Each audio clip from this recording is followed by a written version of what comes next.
ಯಾವೆಲ್ಲ ವಿದ್ಯಾರ್ಥಿಗಳು KCT ಮುಖಾಂತರ ಅಡ್ಮಿಷನ್ ಪಡೆದಿದ್ದಾರೆ UG ಕೋರ್ಸ್ಗಳಲ್ಲಿ, ಅವೆಲ್ಲ ವಿದ್ಯಾರ್ಥಿಗಳಿಗೆ ಯಾವ ರೀತಿ ಅಪ್ಲೈ ಮಾಡಬೇಕು, SSP ಸ್ಕಾಲರ್ಶಿಪ್ ಈ ವಿಡಿಯೋದಲ್ಲಿ ಸಂಪೂರ್ಣ ಮಾಹಿತಿ ಸಿಗುತ್ತದೆ. ನಿಮ್ದು ಯಾವುದು ಡಿಗ್ರಿ ಇದ್ದರೆ ಪ್ರೊಸೀಜರ್ ಎಲ್ಲ ಸೇಮ್ ಇರುತ್ತೆ. ಓನ್ಲಿ ಚೇಂಜ್ ಆಗೋದು ಅಂದರೆ ಯೂನಿವರ್ಸಿಟಿ ಅಷ್ಟೇ ಚೇಂಜ್ ಆಗುತ್ತೆ, ಉಳಿದಿದ್ದೆಲ್ಲ ಪ್ರೊಸೀಜರ್ ಎಲ್ಲ ಸೇಮ್ ಇರುತ್ತೆ. ಸೊ ಫಸ್ಟ್ ಸ್ಟೆಪ್ದಿಂದ ಸ್ಟಾರ್ಟ್ ಮಾಡಬೇಕು. ಸ್ಟಡಿ ಕಾಸ್ಟ್ ಡೀಟೇಲ್ಸಲ್ಲಿ ಏನು ತುಂಬಬೇಕಂದ್ರೆ ನಿಮ್ದು SSLC ಡೀಟೇಲ್ಸ್ ಇರುತ್ತಲ್ಲ, ಎಲ್ಲ SSLC ಡೀಟೇಲ್ಸನ್ನು ನಿಮ್ದು ICSE ಬೋರ್ಡ್ ಇರಲಿ, CBSE ಬೋರ್ಡ್ ಇರಲಿ, ಯಾವೆಲ್ಲ ಬೋರ್ಡ್ಗಳು ನಿಮ್ಮದು ನಿಮ್ಮ ಕಡೆ ಒಂದು ರಿಜಿಸ್ಟ್ರೇಷನ್ ನಂಬರ್ ಇರುತ್ತೆ. ಆ ರಿಜಿಸ್ಟ್ರೇಷನ್ ನಂಬರ್ ಅಲ್ಲಿ ಹಾಕಬೇಕು. ರಿಜಿಸ್ಟ್ರೇಷನ್ ನಂಬರ್ ಹಾಕಿದ್ಮೇಲೆ ಗೆಟ್ ಡಾಟಾ ಮೇಲೆ ಫೆಚ್ ಮಾಡಿದ್ಮೇಲೆ ನಿಮ್ಮದೆಲ್ಲ ಡಾಟಾ ಎಲ್ಲ ಆಟೋಮೆಟಿಕಲಿ ಫೆಚ್ ಆಗುತ್ತೆ. ಅಲ್ಲಿ ಸೆಕೆಂಡ್ ಇದ್ರಾಗ ಏನು ಬರುತ್ತೆ ಅಂದರೆ ನಿಮ್ಮ ಆದಾಯ ಮತ್ತು ಜಾತಿ ಪ್ರಮಾಣ ಪತ್ರ ಅಲ್ಲಿ ನೀವು ರಿಜಿಸ್ಟ್ರೇಷನ್ ನಂಬರ್ ಇರುತ್ತಿಲ್ಲ, ಆ ನಂಬರನ್ನು ಅಲ್ಲೇ ಹಾಕಬೇಕು. ಹಾಕಿದ ಮೇಲೆ ಫಿಲ್ ಮಾಡಿದ ಮೇಲೆ ನಿಮ್ಮದು ಎಲ್ಲ ಡಾಟಾ ಆಟೋಮೆಟಿಕಲಿ ಫೆಚ್ ಆಗುತ್ತೆ. ಗೆಟ್ ಡಾಟಾ ಮೇಲೆ ಕ್ಲಿಕ್ ಮಾಡಬೇಕು ನಂಬರ್ ಹಾಕಿದ ಮೇಲೆ, ಮತ್ತು ಆ ಡಾಟಾವನ್ನು ಒಂದು ಸತ ಕ್ರಾಸ್ ವೆರಿಫೈ ಮಾಡಿರಿ. ನೀವು ಆಧಾರ್ ಕಾರ್ಡ್ ಜೊತೆ ಏನಾರು ಮ್ಯಾಚಿಂಗ್ ಇದ್ದರೆ ಮುಂದೆ ನೀವು ಹೋಗಬೇಕು. ಮುಂದೆ ಏನಿರುತ್ತೆ ಅಂದ್ರೆ ನಿಮ್ಮದು ಪರ್ಸನಲ್ ವಿತ್ ಡಿಸಬಿಲಿಟಿ ಡೀಟೇಲ್ಸ್ ಇರುತ್ತೆ. ಡೀಟೇಲ್ಸನ್ನು ನೀವು ಕ್ಲಿಕ್ ಮಾಡಿದ ಮೇಲೆ ಅಲ್ಲಿ ನೀವು ಎಸ್ ಇದ್ದರೆ ಎಸ್ ಕ್ಲಿಕ್ ಮಾಡಬೇಕು, ನೋ ಇದ್ದರೆ ನೋ ಕ್ಲಿಕ್ ಮಾಡಬೇಕು. ಅದೆಲ್ಲ ವಿಡಿಯೋ ಡೀಟೇಲ್ಸಲ್ಲಿ ಹಾಕಬೇಕು.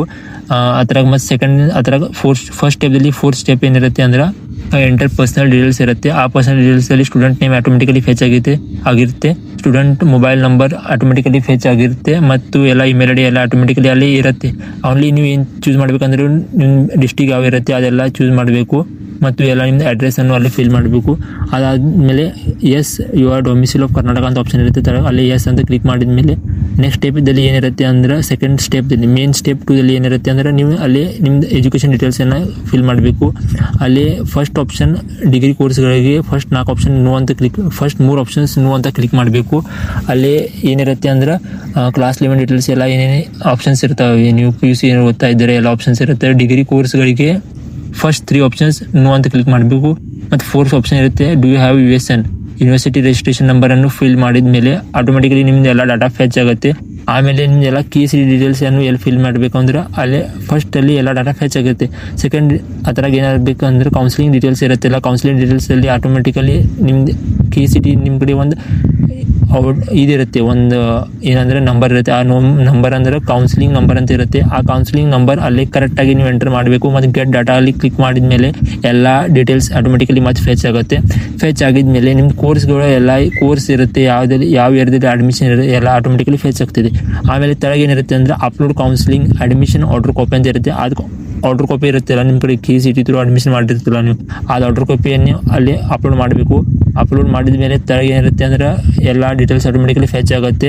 ಮತ್ತು ನೀವು ಯಾವ ಇಯರ್ದಲ್ಲಿ ಇದ್ದೀರಾ, ನಿಮ್ದು ಎಷ್ಟು ಪರ್ಸೆಂಟೇಜ್ ಇದೆ, ಲಾಸ್ಟ್ ಇದೆ, ಆಟೋಮೆಟಿಕಲಿ ಎಲ್ಲ A to Z ಎಲ್ಲ ಫೆಚ್ ಆಗುತ್ತೆ. ನೆಕ್ಸ್ಟ್ ಸ್ಟೆಪ್ ಅಂದರೆ ಸೇವ್ ಆ್ಯಂಡ್ ಪ್ರೊಸೀಡ್ ಮೇಲೆ ಕ್ಲಿಕ್ ಮಾಡಿದ ಮೇಲೆ ಆಟೋಮೆಟಿಕಲಿ ಡಾಟಾ ಎಲ್ಲ ಸೇವ್ ಆಗುತ್ತೆ. ಸೊ ಸೇವ್ ಆಗಿದ ಮೇಲೆ ಥರ್ಡ್ ಸ್ಟೆಪ್ದಲ್ಲಿ ಏನು ಬರುತ್ತೆ ಅಂದರೆ ಹಾಸ್ಟೆಲ್ ಡೀಟೇಲ್ಸ್ ಬರುತ್ತೆ.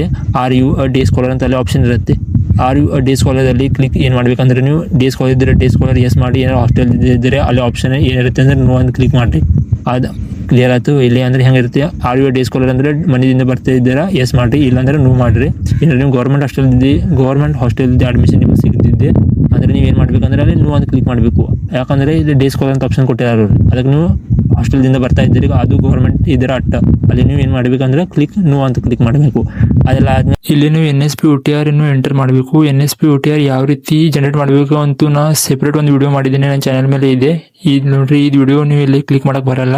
ಈ ವಿಡಿಯೋ ನೀವು ಸರ್ಚ್ ಮಾಡ್ಕೇಶ್ ನನ್ನ ಚಾನಲ್ದಲ್ಲಿ ಇದೆ, ಇದು ವಿಡಿಯೋ ಸರ್ಚ್ ಮಾಡ್ಕೇಶ್ ನೋಡ್ರಿ ಯಾವ ರೀತಿ ನಾ ಅಪ್ಲೈ ಮಾಡಿದ್ದೀನಿ. ಈ ಥರ ನಾನು ಲೈವ್ ಪ್ರೂಫ್ದಲ್ಲಿ OTR ಯಾವ ರೀತಿ ಜನರೇಟ್ ಮಾಡಬೇಕು ಅಂತ ಸಂಪೂರ್ಣ ಮಾಹಿತಿ ಕೊಟ್ಟಿದ್ದೀನಿ. ಈ ವಿಡಿಯೋ ನೋಡಿದ ಮೇಲೆ OTR ಏನು ಜನರೇಟ್ ಆಗುತ್ತೆ ಅಲ್ಲ, ಆ OTR ಜನರೇಟ್ ಆಗಿದ್ದು ಇಲ್ಲೇ ಎಂಟರ್ ಮಾಡಬೇಕು ಮತ್ತು ಅಪ್ಲಿಕೇಶನ್ ಡೈರೆಕ್ಟ್ಲಿ ಫೈನಲ್ ಸ್ಟೆಪ್ಗೆ ಹೋಗುತ್ತೆ. 5th ಸ್ಟೆಪ್ದಲ್ಲಿ ಎಲ್ಲ ಡೀಟೇಲ್ಸ್ ಆಟೋಮೆಟಿಕಲಿ ಎಲ್ಲ ಕಂಪ್ಲೀಟ್ ಒಂದು ಫಾರ್ಮ್ ಇರುತ್ತೆ.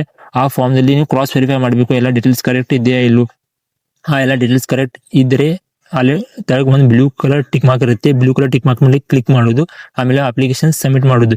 ಏನಾದರೆ ಈ ವಿಡಿಯೋ ಇಷ್ಟ ಆದರೆ ನಿಮ್ಮ ಎಲ್ಲ ಫ್ರೆಂಡ್ಸ್ಗೆ ಶೇರ್ ಮಾಡಿರಿ, ಅವ್ರಿಗೂ ಸ್ಕಾಲರ್ಶಿಪ್ ಸಿಗಲಿ.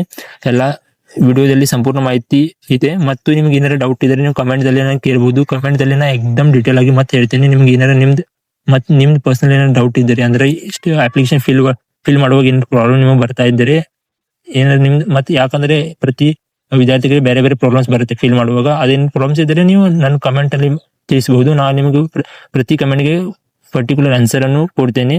ಸೊ ನನ್ನ ಚಾನಲನ್ನು 1000 ಸಬ್ಸ್ಕ್ರೈಬ್ ಮುಟ್ಟಿಸ್ರಿ. ಸಬ್ಸ್ಕ್ರೈಬ್ ಮಾಡಿರಿ ಚಾನಲ್ಗೆ. ಏನಾರ ವಿಡಿಯೋ ಇಷ್ಟ ಆಗಿದ್ದರೆ ಮತ್ತು ಇಷ್ಟ ಹೇಳ್ತಾ ಈ ವಿಡಿಯೋನ ಮುಗಿಸ್ತೀನಿ. ಬೇರೆ ವಿಡಿಯೋದಲ್ಲಿ ಏನಾರ ಸೊಲ್ಯೂಷನ್ ಅಮೌಂಟ್ ಜಮಾ ಆತಂದ್ರೆ ಅದ್ರ ಮೇಲೆ ವಿಡಿಯೋ ಮಾಡ್ತೀನಿ. ಸೊ ಪ್ಲೀಸ್ ಸಬ್ಸ್ಕ್ರೈಬ್ ಮಾಡಿರಿ, 1 ಸಾವಿರ ಮಟ್ಟ ಮುಟ್ಟಿಸ್ರಿ. Thank you for watching till. ಧನ್ಯವಾದಗಳು.